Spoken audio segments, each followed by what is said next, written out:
नमस्कार, जय श्री राम। आप सभी को होली की हार्दिक शुभकामनाएं। और होली के रंग में देश का रंग भंग करने वाले राकेश टिकैत होली के समय भी ऐसे ऐसे बयान दे रहे हैं कि देश को आग लगाने की, और उनका ये जो कदम है वो अब धमकी, सीधे सीधे देश के लोगों को धमकी दे रहे हैं कि हम देश के 16 राज्यों में बिजली काट देंगे। सरकार को धमकी दे रहे हैं। ये ऐसे धमकी देने वाले राकेश टिकैत किसान बने हुए हैं, और किसानों के नाम पर इन्होंने, आपने देखा होगा किस तरीके से देश के लाल किले में हिंदुस्तान के झंडे का अपमान किया, और वहां से हिंदुस्तान के झंडे को उतार कर किसी और का झंडा इन्होंने फहराया था। यही राकेश टिकैत, अभी इनकी हिम्मत इतनी बढ़ चुकी है कि ये अब आतंकवादियों की तरह, गद्दारों की तरह, देशद्रोहियों की तरह ये खुलेआम धमकी दे रहे हैं। और धमकी में ये दे रहे हैं कि वे 16 राज्यों में बिजली काट देंगे, देश अंधेरे में डूब जाएगा। ऐसी धमकियां राकेश टिकैत इसलिए दे रहे हैं, वो बौखला गए हैं। उनको पता लग गया कि जो उनका फर्जी आंदोलन था, जिस तरीके से उसका पूरा बेनकाब हुआ, किस तरीके से टूल किट के माध्यम से देश की सरकार के खिलाफ, हिंदुस्तान की सरकार के खिलाफ और हिंदुस्तान के जो व्यापारी हैं उनके खिलाफ किस तरीके से षड्यंत्र रचा गया। महाराष्ट्र में किस तरीके से मुकेश अंबानी के घर के बाहर यहां पर एक कार के अंदर विस्फोटक मिले, और उसके बाद यह साफ हो जाता है किस तरीके से यह अंतरराष्ट्रीय साजिश थी। उसी साजिश का मोहरा बने हैं राकेश टिकैत, और उस साजिश का हिस्सा बने हुए हैं। किस तरीके से राकेश टिकैत ने खालिस्तानियों का जो ये आंदोलन था 2020, जो रेफरेंडम 2020, राकेश टिकैत उसका हिस्सा बने हुए हैं। और राकेश टिकैत, जब ये आंदोलन इनका पूरी तरीके से फ्लॉप हो चुका है, किस तरीके से किसानों को इन्होंने बरगलाया, किस तरीके से राकेश टिकैत ने देश के किसानों को भड़काकर गाजीपुर बॉर्डर और यहां सिंधु बॉर्डर के पास इन्होंने इकट्ठा किया, किस तरीके से रोड ब्लॉक कर दी, और उसके बाद देश के सैनिकों पर, देश की पुलिस पर किस तरीके से इन्होंने ट्रैक्टर चढ़ाने की पूरी कोशिश की, उनको मारने की कोशिश की और उन पर ट्रैक्टर चढ़ाया। राकेश टिकैत के जो गुंडे थे, जो खालिस्तानी थे, इन्होंने किस तरीके से पुलिस पर खुलेआम ट्रैक्टर चढ़ाने की कोशिश की, उन पे तलवारों से हमला किया गया। ये कोई किसान नहीं, ये पूरे खालिस्तानी और देश विरोधी और पाकिस्तानी और चीन के ये एजेंट है। सरकार को राकेश टिकैत जिस तरीके से अभी तक खुलेआम घूम रहा है, इन पर कड़ा एक्शन लेना चाहिए। आपने देखा होगा किस तरीके से शाहीन बाग और जेएनयू में जिस तरीके से हिंदुस्तान के विरोध में स्वर उठ रहे हैं, और उसके बाद अब ये राकेश टिकैत किस तरीके से किसानों का जो भेष में किस तरीके से देश में धमकियां दे रहा है। और राकेश टिकैत का जब पूरा चोला देश के सामने जिस तरीके से उनका फर्जी, जो जिस रूप में ये किसान माफिया बने हुए हैं, किस तरीके से ये किसानों को बदनाम करने के लिए, जिस तरीके से केंद्र सरकार ने जो नया कृषि कानून बनाया है उसके अंतर्गत किस तरीके से देश के किसानों की खुशहाली के लिए सरकार ने उनकी आय को दुगना करने के लिए किसानों को, जो माफिया हैं, किसानों का जो पैसा लूटते हैं, किस तरीके से वो किसानों से सस्ते में सामान खरीदकर मंडियों में महंगा महंगा बेचकर उनको लूटते रहे हैं। इस सभी से मुक्त करने के लिए देश के प्रधानमंत्री ने नया कृषि कानून जो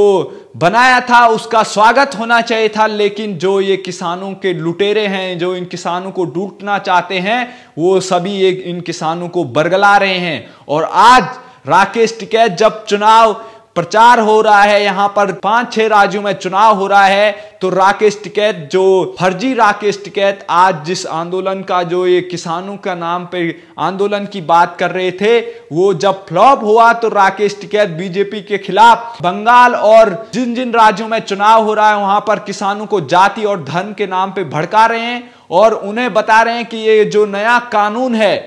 वो किसानों के खिलाफ है, किसानों की जमीन इससे हड़पी जाएगी। तो राकेश टिकैत अभी भी बाज नहीं आ रहे हैं। सरकार को ऐसे जो किसानों को भड़का रहे हैं, जो कभी भी देश में जिस तरीके से अराजकता का माहौल जो पैदा राकेश टिकैत और इनके गिरोह ने किया, जो खालिस्तानियों ने किया, जो टुकड़े टुकड़े गैंग ने किया, जो देश की सत्ता से बाहर हो चुके ऐसे विपक्ष की पार्टियों ने जिस तरीके से ये आंदोलन हवा खड़ा किया, और जो विदेशी जो खालिस्तानी चीनी और पाकिस्तानी एजेंट है वो इसको भारत की सरकार को, प्रधानमंत्री मोदी को इस फैसले को लेने से बचने के लिए, इससे हटने के लिए ये चीज दबाव बना रहे थे कि किसी तरह से ऐसे अगर मोदी सरकार इस दबाव में आ जाएगी तो उन्हें जो भी सरकार ने फैसले लिए हैं उन पर वापसी, उनके लिए दोबारा वो नए कानून नहीं बना पाएगी, उन पर पुनर्विचार करने के लिए वो विवश करेगी।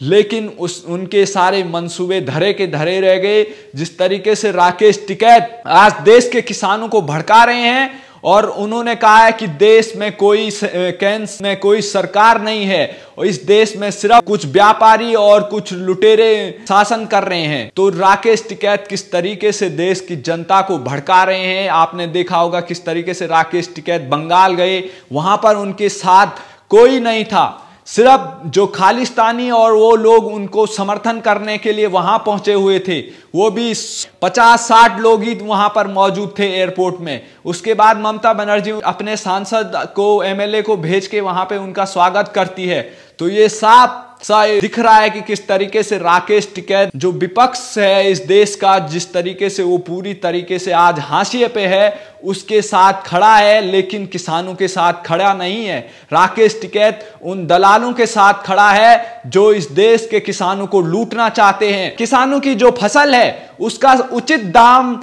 राकेश टिकैत उन्हें प्राप्त नहीं होना चाहता है, इसीलिए राकेश टिकैत चाहता है कि दलालों के चंगुल में देश के किसान फंसे रहें। उनको राकेश टिकैत जैसे दलाल जो किसानों के नाम पर यहां पर देश के किसानों को बरगला रहे हैं, उन्हें पता नहीं, उनको भड़का भड़का के कह रहे हैं कि आपकी जमीन वापस ले लेंगे। राकेश टिकैत ऐसी जो ये हरकतें हैं, जब प्रधानमंत्री नरेंद्र मोदी ने ये साफ साफ कह दिया है कि देश के किसानों की जमीन नहीं हड़पी जाएगी, देश के किसान कहीं भी अपना सामान बेच सकते हैं, मंडी में बेच सकते हैं, किसी भी दूसरे स्टेट में बेच सकते हैं, कितने भी महंगे में बेच सकते हैं। जब सरकार खुली छूट दे रही है, आप अपनी प्रोडक्ट को कितने भी रुपए में बेच सकते हैं, तो आप देश के किसानों को कैसे भड़का सकते हैं कि वो आपकी जमीन लूट लेंगे, आपकी जमीन को हथिया लेंगे। देश के अंबानी और अडानी के खिलाफ किस तरीके से आप ये साजिश फैला रहे हैं कि राकेश टिकैत जिस तरीके से अंबानी और अडानी के खिलाफ जो प्रचार कर रहे हैं, शायद उनको ये लग रहा है अंबानी और अडानी अंग्रेज हैं, शायद उनको ऐसे लग रहा है वो लुटेरे हैं, डाकू हैं, लेकिन वो भी हिंदुस्तान के बिजनेसमैन हैं, हिंदुस्तान के व्यापारी हैं। उन्होंने भी हिंदुस्तान के लिए काम किया है और हिंदुस्तान के लोग आज अंबानी और अडानी की कंपनी में काम करते हैं। कोई वो पाकिस्तान के नहीं है, कोई चीन के नहीं है। और आप चाहते हैं कि चीन के लोग, चीन के इशारों पर, जो पाकिस्तान और कनाडा के लोगों के इशारों पर आप उनके सामान को लेना चाहते हैं। लेकिन देश के जो उद्योगपति हैं, जिन्होंने इस देश का नाम ऊंचा किया है, उनके सामान को आप, उनके खिलाफ आप भड़का रहे हैं। तो आपको क्या लगता है राकेश टिकैत जैसे जो लोग हैं उनके बहकावे में अब कोई आने वाला नहीं है? और जो ये राकेश टिकैत ऐसी धमकियां दे रहे हैं सरकार को, इनको सख्त तरीके से इन पर एक्शन लेना चाहिए। और जो ये आतंकवादी जैसी धमकियां दे रहे हैं, ये धमकियां पाकिस्तान में चलेगी, हिंदुस्तान में नहीं। इन पर गृह मंत्री अमित शाह को सख्त एक्शन लेना चाहिए और इनको सलाखों के पीछे डालना चाहिए, क्योंकि ऐसी धमकियां आतंकवादी दे सकता है कि वो इतने राज्यों में बिजली बंद कर देगा, इतने राज्यों में खाना बंद कर देगा, इतने राज्यों में रोड बंद कर देगा, जहां चाहे मनमर्जी ब्लॉक कर देंगे। जब इनके आंदोलन का जो मकसद है वो देश में अराजकता फैलाना है, तो ऐसे लोगों को सीधे सलाखों के अंदर डालना चाहिए। और जो भी इनसे जो भी क्षति पहुंच रही है देश को, इनसे, इनके घर जब्त करके ये सब इनसे उगलना चाहिए। धन्यवाद। जय श्री राम।